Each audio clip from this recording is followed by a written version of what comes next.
Ni bamanankan kunnafoni kɛnɛ dayɛlɛ ni Sherifula tele studio fɔlɔ kɔnɔ Morobabugu an ka foli ni walimadɔn bɛ aw ye aw minnu bɛ lajɛli la walasa kunnafoniw bɛ sɔrɔ Mali kunkan ani diɲɛ fan wɛrɛw kunkan ni a tuma seli bi bamanankan kunnafoni n'a kumaba ye kelen alisilamɛya dɛmɛtɔn Ansaru ka fara kanuɲɔgɔnw kan u caman de bɔra ka taa Ashura kɛnɛ kan Muharram tile 10 na mun ɲɛnamayara Mali silamɛw ka jɛkuluba au Conseil islamique Maniema groupement des leaders spirituels musulmans du Mali Maniema alisilamɛya dɛmɛtɔn Ansaru ɲɛjɔrɔ an karamɔgɔ Seydi Cherif Ousmane Madani Haidara fɛ a ka laseliw la sɔni bɛ sigi fɛn mun kan o de ye yafa ɲɔgɔnma ani a ye dugawu kɛ jamana bɛ se ka basigi cogo min na nin de ye bi bamanankan kunnafoni n'a kumaba ye mun bɛna walawala aw ye sɔɔni kɔnɔna la.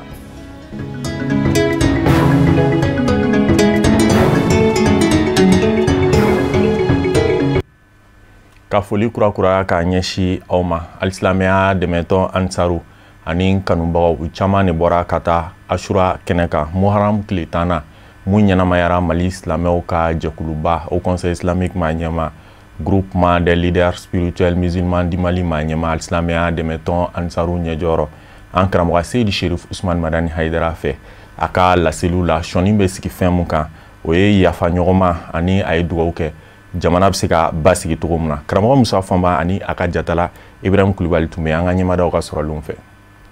Nin y'a san caman ye silamɛw bɛ Ashura ɲɛnamaya nka Mali jamana kɔnɔ Mali silamatɔnw ka fara ɲɔgɔn kan jɛkuluba au Conseil islamique du Mali Maniema Mali silamadinɛ ɲɛmɔgɔw ka fara ɲɔgɔn kan jɛkuluba groupement des leaders spirituels musulmans du Mali Maniema silamɛya dɛmɛtɔn Ansaru ɲɛjɔyɔrɔ a Seyida Cherif Ousmane Madani Haidara ka kɛnɛ kan silamɛw bɛ ɲɔgɔn sɔrɔ yɔrɔ min na laadala ko la o ye hippodrome dolati kɛnɛba ye nka ka sanga ni jamana yɛrɛ kɛnɛyaw taacogow ye a kanuna silamɛya dɛmɛtɔn Fédération Ansardine Internationale FADE ɲɛmaayaso fɛ ka ɲina Ashura wajiliw sigi senga Sirifila misiriba kɔnɔ Bangoni Janginɛbugu la a Seyida Cherif Ahmed Tidiane Haidara ni o ye a Seyida Cherif Ousmane Madani Haidara den ye a ka laseliw la wajuli kunfɔlɔw la a da sera Ashura mɔ Imam Useini ni o ye fɔlɔmaw ni labanamaw kuntigi mɔdenkɛ ye tɔɔrɔw minnu y'a sɔrɔ ka bɔ Madina ka taa bisimila minɛ Kɛrbala Iraki dugukolo kan n'a labanna ka fa ye silamɛya juguw fɛ a Seyida Cherif Ahmed Tidiane Haidara da ser'o mɔ k'a sabu kɛ silamɛya juguw ɲaamin kun bɛ silamɛw la wa a ka fɔla hali bi o kelen de bɛ silamɛya kunga nɛgɛ ɲɛ 23 de Mali silamatɔnw ka fara ɲɔgɔn kan jɛkuluba au Conseil islamique du Mali Maniema Mali silamadinɛ ɲɛmɔgɔw ka fara ɲɔgɔn kan jɛkuluba groupement des leaders spirituels musulmans du Mali Maniema silamɛya dɛmɛtɔn Ansaru ɲɛjɔyɔrɔ a Seyida Cherif Ousmane Madani Haidara donna kɛnɛ kɔnɔ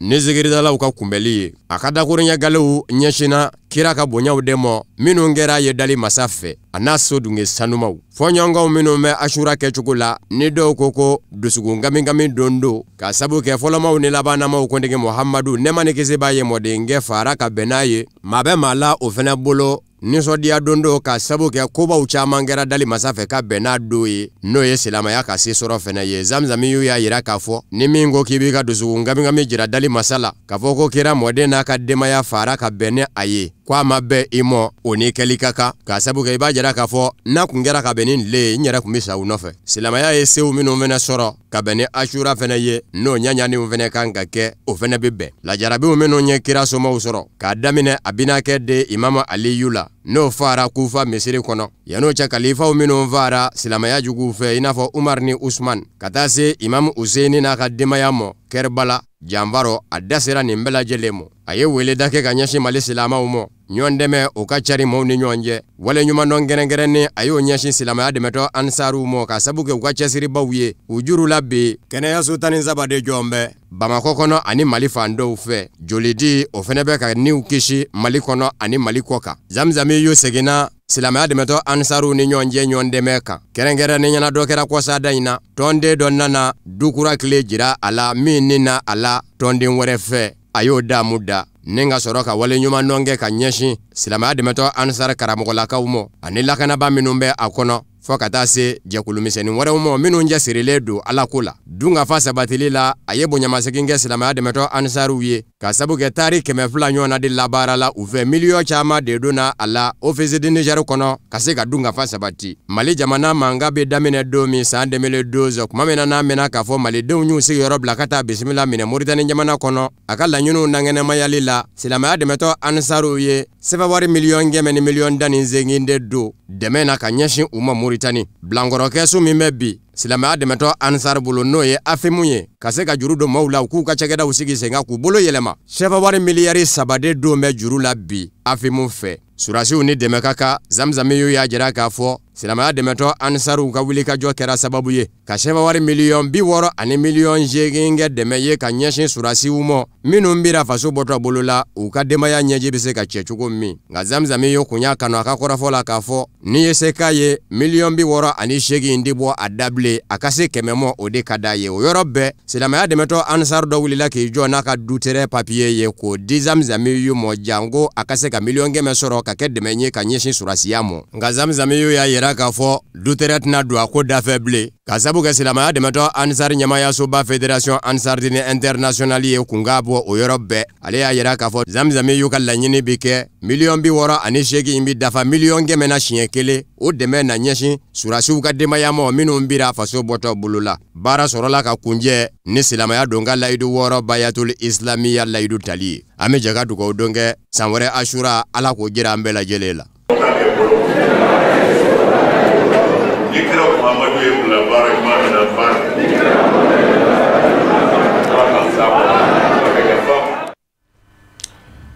Ashura kɛnɛ kan mun ɲɛnamayara Mali silamɛw ka jɛkuluba au Conseil islamique ma ɲɛma groupement des leaders spirituels musulmans du Mali ma ɲɛma hali silamɛya dɛmɛtɔn Ansaru ɲɛjɔrɔ an karamɔgɔ Seydi Cherif Ousmane Madani Haidara fɛ an ka ɲininikɛla karamɔgɔ Musa Fanba y'a ka kuma galamani tɛngu faji ɲɛma dɔw la an ka ɲɛma dɔw fɛ. Silamɛya dɛmɛtɔ ɲɛmayasoba Fédération Ansardine International ma ɲɛmaw y'u ka nisɔndiya jira ka sanga ni Ashura ɲɛnamayali ye Bangoni Jangɛnɛbugu la sirifila misiriba kɔnɔ Mali silamatɔnw ka fara ɲɔgɔn kan jɛkuluba au Conseil islamique du Mali ma ɲɛma Mali silamadinɛ ɲɛmaw ka fara ɲɔgɔn kan jɛkuluba groupement des leaders spirituels musulmans du Mali ma ɲɛma silamɛya dɛmɛtɔ Ansaru ɲɛjɔyɔrɔ a Seyida Cherif Ousmane Madani Haidara dafɛ. C'est vrai Ala ye koba caman kɛ bidon in na kiraw ye mais kɛrɛnkɛrɛnnenya anw bɛ kira min nɔfɛ n'o ye Muhamadu ye sallallahu alaihi wasallam ale zuriya n'o a denkɛ n'o ye a mɔdenkɛ n'o ye Seydina Useni ye ka bɛn bidonya ɲɔgɔnna ma Useni fagara juguw fɛ n'o kɛra Kɛrbala bon o dusukasi bɛ an na dɔɔni an b'a fɔ kosɛbɛ yɛrɛ sabula o lagali an ye cogo min na Useni fagara cogo min na vraiment hali kafiriw tɛ mɔgɔ faga cogo la. K'an fa n'an karamɔgɔ fo Seydi Cherif Ousmane Madani Haidara Ala ka nafa n'a barika ye. Su in na an bɛ Ashura la su in na suba ye an bɛ karamɔgɔ ka misiri kɔnɔ n'o ye sirifila misiriba ye donc an bɛɛ sigilen bɛ nin waati in na ka olu de lamɛn u ye Ashura fɔ an ɲɛna koba minnu kɛra a kɔnɔ u y'olu lakale an ye san caman karamɔgɔ bɛ nin baara in na anw yɛrɛ bangera ka sɔrɔ a bɛ nin na ka tugu a kɔ ka sɔrɔ a bɛ nin na wa an yɛrɛ fɛnɛ o sira kelen de minɛ su in na an bɛ Ala de deli san yɛlɛma fana don Ala ka sankura Ala ka k'an ka hɛrɛ san ye karamɔgɔ yɛrɛ Ala k'a n'a kisi Ala k'a n'a tanga a ka laɲini ye min ye yarabi Ala k'o nɔgɔya a bɛ fɛ diɲɛ ka kɛ cogo min Ala ka diɲɛ kɛ ten a bɛ fɛ anw yɛrɛ ka kɛ cogo min Ala k'an kɛ ten a tɛ min fɛ Ala ka n'an bila k'o kɛ yarabi Ala ka to an ka dusu suma Ala ka n'an bila an ka dusu kasi. Min kɛra kira somɔgɔw la o jolifɛnw kan ka to silamɛbaw bɛɛ la parce que n'i ma nin dimi kɛ o kɛra minnu y'a faga a bɛ komi n'u ye hakilila kelen an bɛ an karamɔgɔ fo on est fier de lui parce que a baara ka min fɔ an n'an ye min sɛbɛnni kalan an b'a k'o nɔ tiɲɛtigiya ye silamɛya kɔnɔ a n'ale yɛrɛ la parce que a n'an ye tariku lajɛ an b'a sɔrɔ maa o maa i kɛra maa sɛbɛ ye i sɛgɛnna de maa o maa i kɛra maa sɛbɛ ye i bɛ kɛlɛ i ka tiɲɛ de kan an ɲɛ b'o nɔ de la tariku la n'an ma i kana taa jamana wɛrɛ kɔnɔ Mali yɛrɛ kɔnɔ ni ye Seko Amalala ye mun kɛra ayiwa nin n'a ɲɔgɔnna maabaw bɛɛ lajɛlen a bɛ tiɲɛ tigiya mais tiɲɛ kɔni ye kelen de ni maa min bɛ hɛrɛ fɛ i bɛ tugu tiɲɛ kɔ n'i bɔra tiɲɛ kɔ i b'a dɔn ɲani de bɛ yen. Fédération Ansardine International Fadi ɲɛmaa caman kun bɛ kɛnɛ kan ka bɛn ni Ashura donba in ye Bangoni Janginɛbugu sirifila misiriba kɔnɔ. Ala de sɔnna a ka kɛ nin cogo in na ɲinan a kɛlen misiri la sababu damadɔ bɛ a la an karamɔgɔ ale de ye a fɔ k'a fɔ banako in min bɛ jamana kɔnɔ a b'i cɛ siri a la pour que mɔgɔw bɛ se ka kisi cogo min na bana in bɛ se ka ɲɔni cogo min ka bɔ jamana kɔnɔ o la mɔgɔ tɔw y'a sɔnna ka a respecter o ma sɔn ale kɔni ko ale bɛna i cɛ siri a la fo bana in a bɛ se ka taa cogo min na o yɔrɔ kama a ko an ma ko harisa bana in a ma ban fɔlɔ donc a tɛna taa kɛ hippodrome na ni a kɛra kɛfɛ a bɛ kɛ Bangoni na yan a y'o ɲɛfɔ an ɲɛna depuis sanji ko tɛ o la an tun ye a kanu k'a kɛ cour kɔnɔ mais o y'a sɔrɔ couvre-feu ko fana bɛ yen yanni u kana couvre-feu suspend mais comme ala y'a kɛ autorités ye couvre-feu ale wuli ka bɔ yen Ashura bonya kama an tun bɛna kɛ cour kɔnɔ mais sanko de y'a kɛ misiri kɔnɔ donc Ashura donba don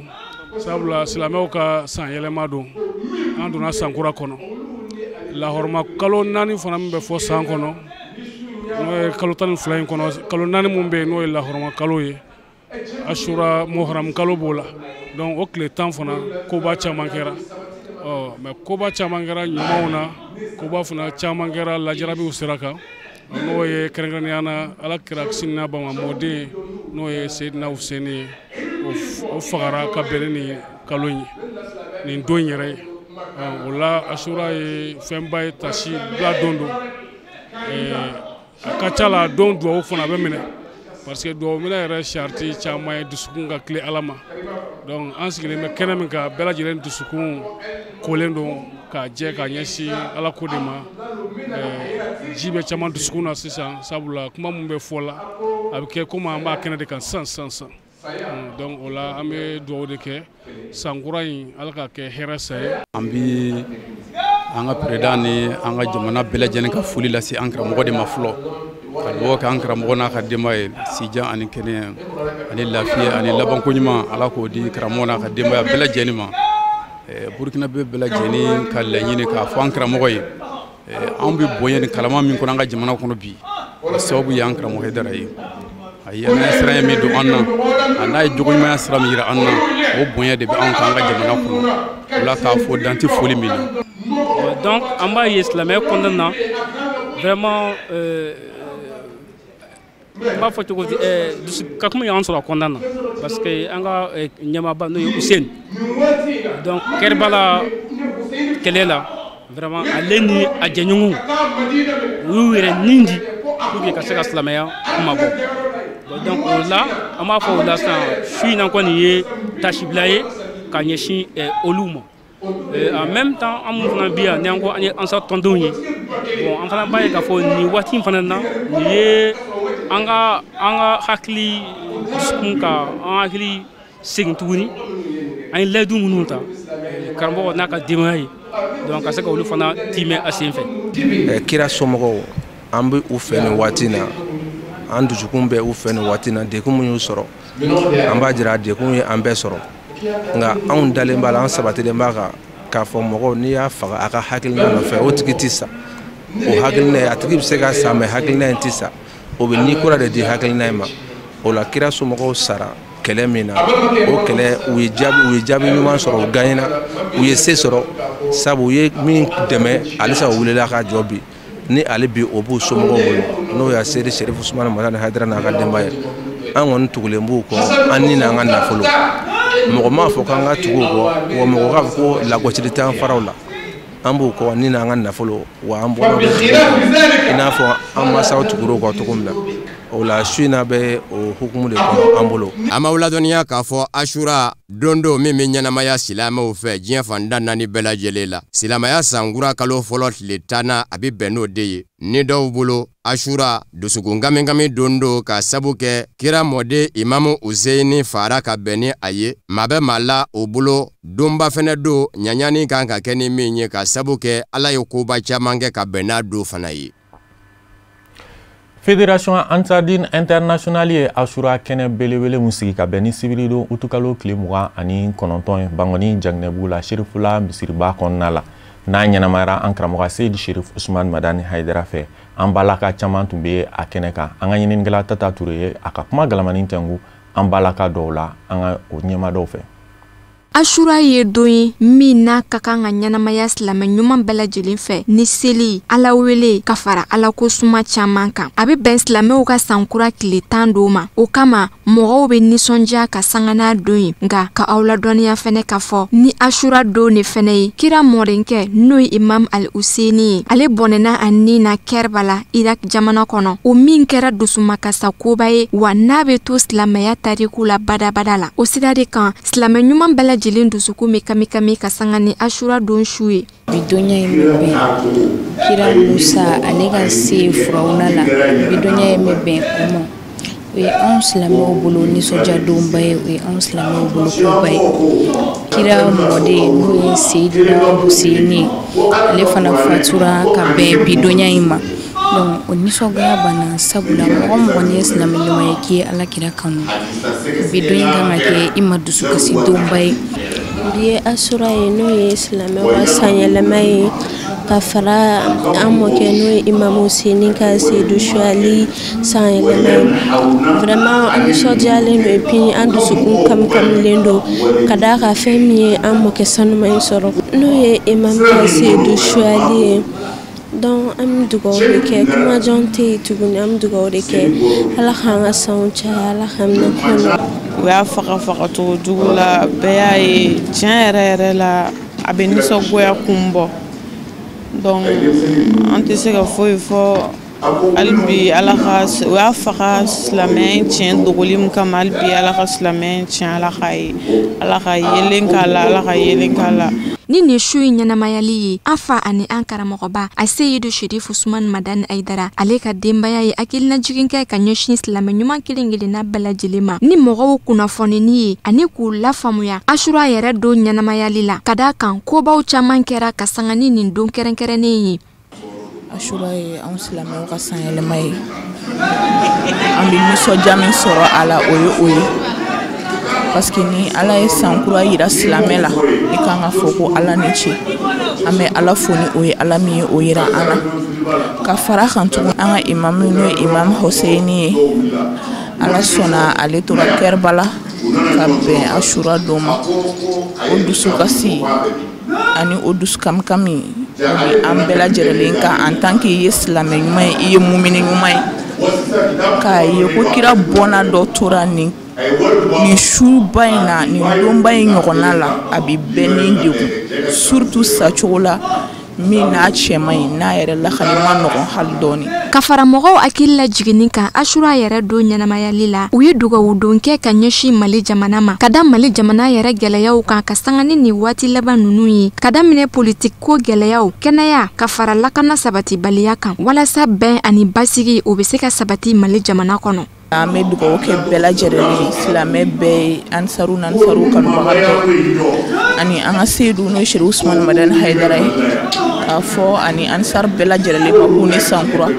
Ala k'an ka sanw caya Ala ka si ni kɛnɛya di Ala sɔnna ka ɲinɛta yira an na Ala k'an garijɛgɛ san wɛrɛ ta la k'a ɲini Ala fɛ halisa shirifiya Ala ka a dɔnni yira mɔgɔw la k'a bonya yira mɔgɔw la an b'o dugawu de kɛ ka don an ni juguyaw bɛɛ cɛ jamana in n'o y'an ka Mali ye Ala k'a kolo suma Ala ka bɛn don a kɔnɔ Ala ka hakili sigi na jamana in Ala ka président di an ma min bɛ se k'an ka jamana in mara ka ɲɛ ka an ka hakɛw di an ma ka hinɛ fantanw na an bɛ samɛ foli kɛ silamɛ bɛɛ la Ala k'an ka sanw caya Ala k'an ka sanw hɛrɛ caya. Ni nin Ashura su ɲɛnamayali ye an fa ani an karamɔgɔba fɛ a Seydi Sherif Usman Madani Haidara a kɛra wasa ye silamɛ ɲuman kelen-kelenna bɛɛ lajɛlen fɛ mɔgɔw bɔra diɲɛ fan caman fɛ ka daminɛ Côte d'Ivoire jamana Burkina Faso fo ka taa se Bamako yɛrɛ faaba ma ka ɲɔgɔnna sɔrɔ silamɛya dɛmɛtɔn Ansar ɲɛmɔgɔba ka misiri kɔnɔ walasa ka jɛ ka nin su ɲɛnamaya ɲɔgɔn fɛ. Ka ɲini Ala subhanahu wa taala fɛ nin kɛnɛ ɲɔgɔn caman bɛ Ala bolo Ala k'a di an ka karamɔgɔ ma Ala k'a mɛn an ɲɛkɔrɔ bidon in bonya kosɔn k'a ɲini Ala fɛ Ala k'an ka jamana suma futinɛ minnu bɛ yen Ala k'a du. Kira n'a somɔgɔw ye degun min sɔrɔ anw ma kira ye anw ma a somɔgɔw ye a mɔdenkɛ min b'an bolo n'o ye Sherifu Usumani Madana Haidara ye ale ye kira somɔgɔw ɲɛnafin bɔ anw na n'a jugo ye donc an bɛ min ɲini silamɛw fɛ an ka Sherifu Usumani Madana Haidara lajɛ a ka kɛwale a n'a ka majigi a n'a ka sabali la. Sherifu kami an b'a kɔni a bɛ baara min na Ala ka sabati a bɛ ladilikan min fɔ silamɛw ɲɛna Ala k'a mɛn tulo d'a ma Ala k'an kɛ ka baara kɛ n'a ye. An bɛ dugawu kɛ Sijani kɛnɛ ni laban ma Ala k'o d'an bɛɛ lajɛlen ma Ala ka san caman yira an na o k'a ka kira sanuma in bonya kama an bɛ aw ladɔnniya k'a fɔ Muharamu kalo a bɛ jate kalobaw fɛ kaloba minnu n'olu sugandira daliba masa fɛ ni k'u bonya ka tɛmɛ kalo tɔw bɛɛ lajɛlen kan. Jɛkulu min bɛ wele UJUMOA o sifinnakaw ka fara OSEFER ɲɛmaaw kan olu ka bolodi ɲɔgɔnma kɔnɔna la u ye tile kelen kɛrɛnkɛrɛn k'o kɛ yirituru tɔgɔla janɛgɛ la pɔn sabanan fanfɛ sigida 6nan na a kɛnɛ tun denbayalen don kosɛbɛ sigida ɲɛmaaw ani dugutigiw tun bɛ yen nɔ Serifula Jabaranso tɔgɔla Amadu Jalo ani Abdulayi Sogodogo tun bɛ yen kumakan bɛ lase Tata Ture fɛ. Nin wale min kɛlen filɛ nin ye denmisɛnnin jɛkuluw fɛ minnu bɛ farafinna tile bi yanfa jamana 8 kɔnɔ n'u jɛ bɛ wari siya kelen na Union économique et monétaire West Africaine a bɛ don fɛn min kadara kɔnɔ o ye sa jirituruba min bɛ sen na ɲinan dakun ye an ka fɛɛrɛ bɛɛ lajɛlen tigɛ k'an ka kungobolow lakana ni k'u kɔrɔ don jango u bɛ se ka kɛ nafa ye sigida denw ma janjigila maire a ye hakilina in fɔ ka wale ɲuman dɔn kɛ ka ɲɛsin denmisɛnninw ma minnu bɛ UEMOA kɔnɔ a ka kin sugandili la k'o kɛ jirituru baaraw n'u donyɔrɔ ye. Nin kɔni kɛra nisɔndiya ye anw bolo surtout jeunesse UEMOA président ne n'a ye ko caman kɛ ɲɔgɔn fɛ k'an to CNJ kɔnɔna la an ye yirituruw kɛ dusutuw la an ye fɛn caman kɛ hali n'i y'a jateminɛ 26 mars da min bɛ yen n'i ye yiriw b'a kɔrɔ bi mɔgɔw bɛ sigi a kɔrɔ anw de y'a kɛ anw n'a y'a kɛ ɲɔgɔn fɛ o y'a sɔrɔ anw tɛ maire la ale bɛ nin fɛn Faustin n'a nana kɛ n ka quartier la yirituruw ka d'anw ye parce que dɔw kɛra yan o ɲana n'i y'a ye population yɛrɛ bɔra dutigiw bɔra dutigimusow bɔra parce que dɔw de kɛra o ɲana. Farafinna tile bi yanfa jamanaw minnu jɛ bɛ wari siya kelen na ni jamana 8 don a kɔnɔ denmisɛnninw ka jɛkulu a lasigiden y'i da se dakun ma min suganden bɛ k'o kɛ sa jirituruba dakun ye ɲina a ko dakun in b'a jira de k'a fɔ a ka kan bɛɛ lajɛlen k'i sen don jirituru la janko an ka sigidaw bɛ se ka lakana. Yirituru san kalo mana jɔ an bɛ wuli an b'an bolo di ɲɔgɔn ma an ni ministère bɛ ɲɔgɔn bolo a mɛnna an b'an bolo di ɲɔgɔn ma ka yɔrɔ dɔw ɲini an bɛ taa yiri turu yɔrɔ dɔw la donc janjigilakaw y'an wele parce que a yɛrɛ ɲɛ b'a la an bɛ jateminɛ an bɛ kɔda de la donc a yɔrɔ man ɲi a yɔrɔ bɛɛ tiɲɛlen don jeunesse y'an wele k'an ka na u dɛmɛ an bɛ se ka yiri turu yɔrɔ la cogoya min na o de y'a to an nana bon ni san fana na yiri turu ani journée mondiale de la jeunesse ka san o san jeunesse ka don bɛ ta kelen-kelen bɛ ta n'a bɛ fêter an bɛ yan o cadre kɔnɔna la donc a kɛra ko fila donnen ɲɔgɔn kɔnɔna la o de y'a to an nana ka na yiri ninnu turu an nana yiri turu an nana ka na ni nɛgɛw ye minnu bɛ se ka yiri garage ye minnu bɛ se ka yiri kɔlɔsi kosɛbɛ ani ka na ni garage ye minnu bɛ se ka yiri turu yiri kɔlɔsi nka an ko an dɔrɔn tɛ se ka nin kɛ parce que mairie mɔgɔw nana ka na an dɛmɛ mairie yɛrɛ tun bɛ yan dugutilakaw bɛ yan jeunesse locale min bɛ yan o fana b'an cɛla yan olu y'a jira k'a fɔ ko u b'u hakili to yiri ninnu na a bɛ fɔ ayiwa nanzarakan dɔ la ko ni mɔgɔ min ye yiri kelen turu yan'a se ka diɲɛ labɔ ma i ma sago kojugu kɛ nka yiri n'i y'a turu a kɔlɔsi n'a tɔgɔtɔgɔ o ka fisa n'a turuli o de y'a to an y'o welewelekan de d'aw ye ni hakili la jeunesse y'a faamuya u bɛɛ ko ko ani mairie mɔgɔw y'a faamuya dugutilakaw y'a faamuya ko k'u bolo di ɲɔgɔn ma pour que yiri min turula nin ayiwa san wɛrɛ an bɛna sɔrɔ yiri kɔni kɛra yiri janba ye o de y'an ka laɲini ye. Nin don kɛrɛnkɛrɛnnen min ɲɛsinnen kun don jirituru ma jiriju 300 ɲɔgɔnna de turula janjigila yɔrɔ la yɔrɔ min labɛnna a kama ni ka laban k'a kooli UEMOA denmisɛnninnakaw fɛ. An bɛ UEMOA jeunesse fo k'an ka dugutigi conseillers fo k'an ka maires fo ka OSEFER fo parce que u nana yiri turu anw ye u ye baara de di anw ma donc maintenant baara de tora anw bolo parce que yiri pour que a ka dɔ k'a ɲɛna san 1 san 2 nin kɔfɛ i b'a fɔ la de yiri in ka bonya de donc an b'a hakili to yiri in na k'u kɔlɔsi an ni samiya tɛ wagati min na ka se ka u sɔn ji la walasa yiri bɛ se ka bɔ an bɛɛ lajɛlen cogo min na. Jɛkulu minnu sera an ma n'o ye UEMOA jeunesse ye k'an k'u dɛmɛ nin t'a siɲɛ fɔlɔ ye an n'u ka baara kɛ ɲɔgɔn fɛ an nisɔndiyalen don k'u dɛmɛ u mana s'an ma kuma o kuma an bɛ bɔ an b'u dɛmɛ u k'u jija hali bi parce que an ye baara min kɛ yan bi site kan parce que site in filɛ n'i y'a jateminɛ kɔ bolo dɔ de don kɔ bolo in filɛ nin ye a bɛ taabolo min kan a bɛ tiɲɛni sira de kan wa an nana se yan bi ka baara dɔ kɛ pour que an bɛ se ka yɔrɔ in bɛ se ka fixe dɔ bɛ se ka bɔ a gɛlɛya n'a kɔlɔlɔ la cogo min na parce que n'an y'a to a yɛrɛ ma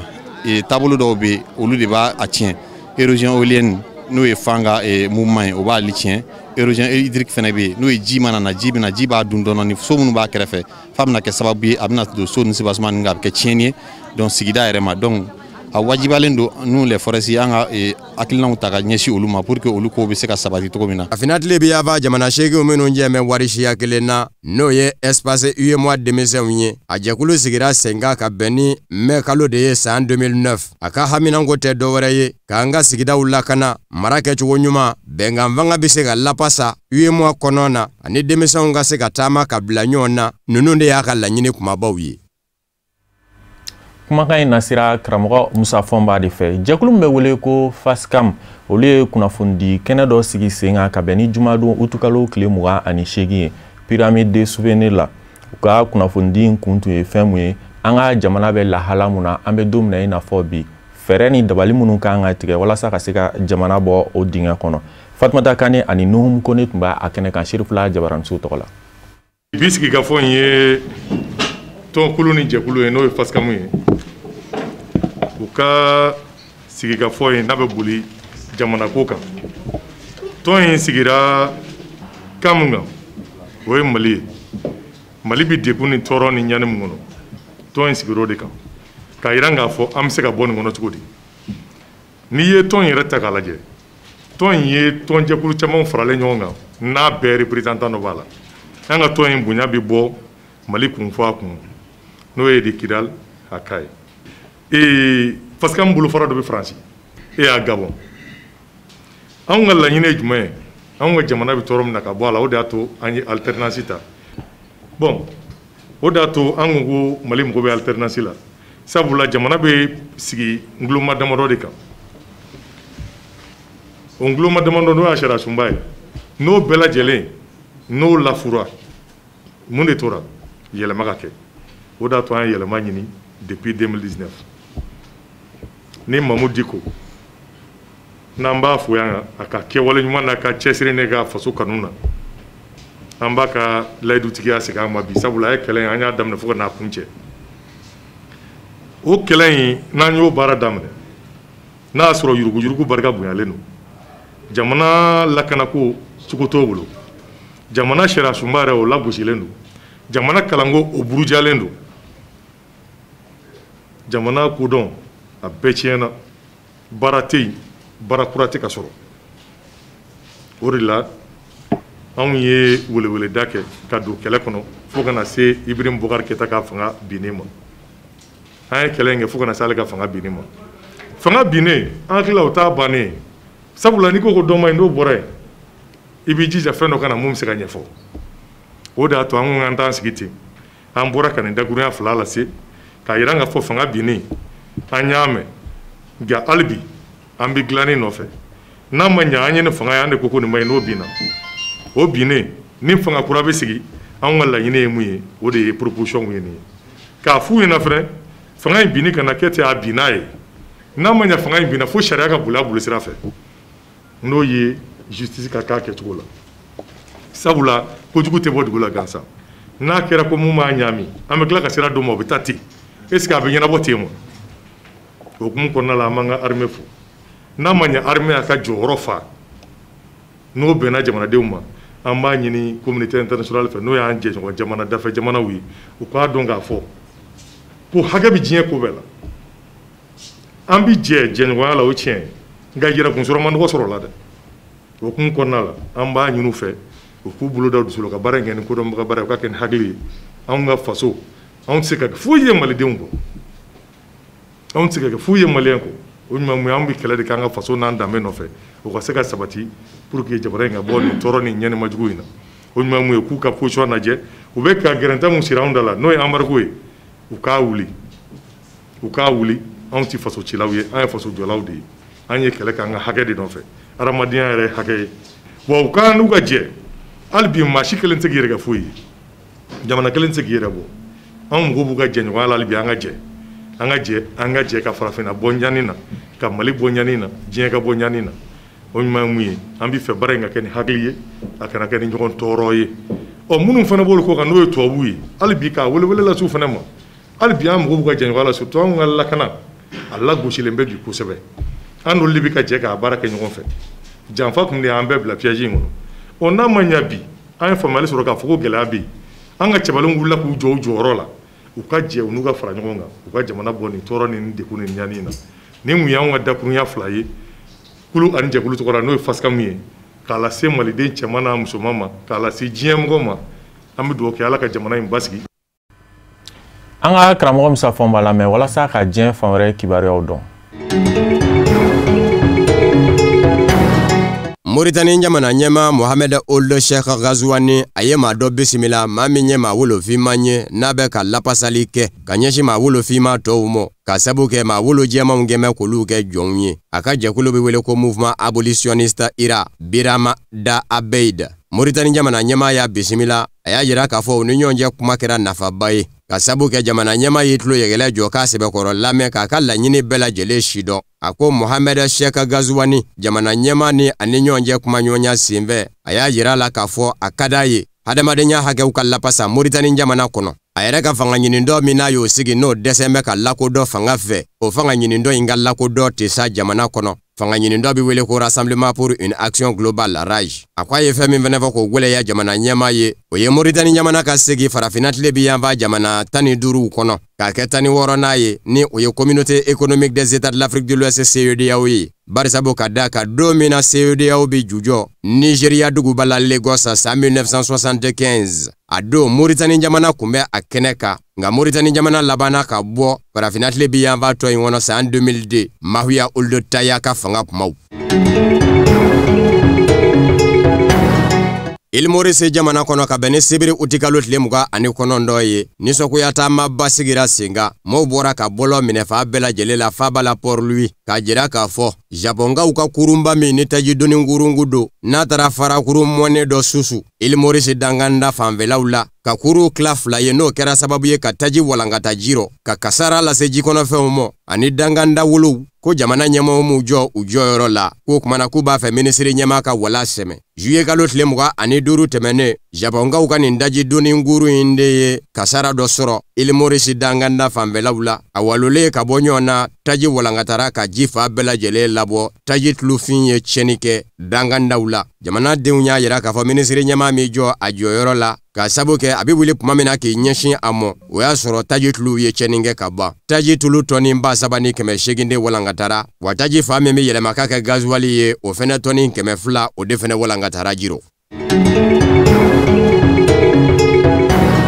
Tali danganda lakanabaw sibiri u ye maaw ka jɔrɔ mɛn ni ka dɛmɛ don maaw ma u bangumɛ ka to minnu ka don Itali kɔnɔ maa ninnu kun bɛ ji ka kuru kɔnɔ ka sabu kɛ hadamadenya hakɛ labasabaw ka kuru dɔ de wulila k'u magwɛn ka se k'u ni kisi kuma min na u bɛna to jirɔ Libi ni Itali cɛ. Hadamadenya hakɛ labasajɛkuluw kɛ kun bɛ ka wulikajɔw kɛ ko Itali maa ɲɛmaw k'a to kuru in ka bisimila u fɛ. Caman jigi kun bira ka tigɛ ka ban nka sibiri maaw bɛ taa bala min na u ka lakanabaw wulila ka se hadamadenya hakɛ labasabaw ka kuru ma ni nka maa ninnu ni kisi maa 40 ani maa 9 de kun bɛ kuru in kɔnɔ u bi ye kuma min na o y'a sɔrɔ tɔ t'u la yɛrɛ fana. Diɲɛseleke naani tɔma Nations Unies bolofara min ɲɛsin bɛ mankanma jamana maa degunenw bisimilali ma. Au Commissariat des Nations Unies pour les réfugiés HCR o y'a jira k'a fɔ kɔsa in na nazarala lasɔrɔli kwaji kan k'a bɛ ka caya janvier kalo ka taa se juillet kalo labandaw ma. Maa min y'a kanu ka bɔ Libi ka don nazarala 100 sarala 91 don. Kuru min kun bɛ ka dɛmɛ don u ma a bɛ wele ko Louis Michel. Juma ani sibiri ale de kun ye wele da ko ni maaw ma ɲa u ma maa minnu bɛ kuru kɔnɔ u bolo u laban bɛ sɔn ka diɲɛ to. Kunnafoniw y'a jira k'a fɔ u bɛ bolomagwɛn kuma min Itali lakana tigilamɔgɔw fɛ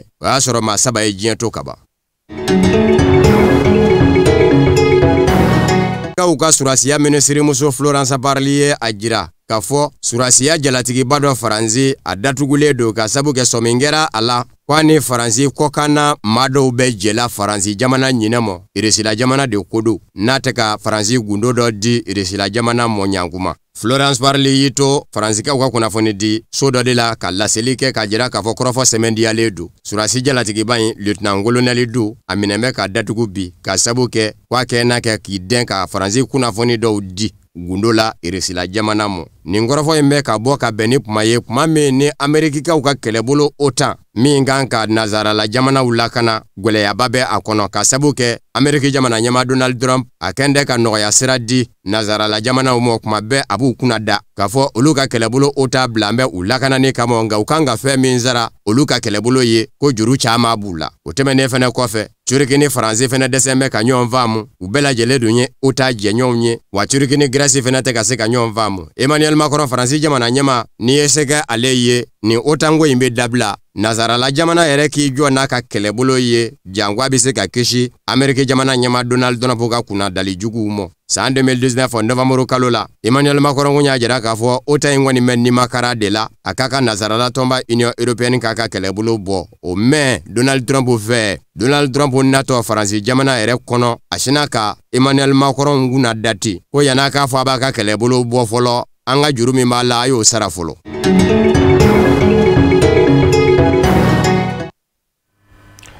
O de bɛ dan sigi bi bamanankan kunnafoniw na mun sera ka fara ɲɔgɔn kan ka bɛn ni tuma in ma kunnafoni di so ɲɛmaaso fɛ an ni ce aw ka lajɛli la aw kan bɛn n'Ala sɔnna a ma.